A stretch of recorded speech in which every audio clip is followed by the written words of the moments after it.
যাও ধুমু আমি এবার নামিয়া।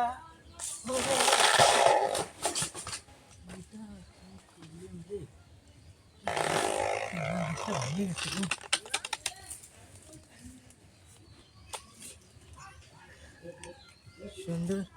এলা এলা মনসুর আসলে আজকে আমারে ফাটাবো রে রে রে, গোটা কাটিয়ে ভাঙে গেছে রে। ওই ছাড়া বিচ্ছু দে, একা একা বিচ্ছু আমার দিবি না তো। তুমি কালি দিলা কে? ওটা তো আমার অভ্যাস। হ্যাঁ খাম না। তোমাকে বাড়িতে মোবাইল নাই, দেখো না কে। আমাদের বাড়িতে আসবেন। হ্যালো গাইজ, আমার ভিডিওটা দেখে যদি আপনাদের ভালো লাগে লাইক শেয়ার কমেন্ট এবং সাবস্ক্রাইব করবেন।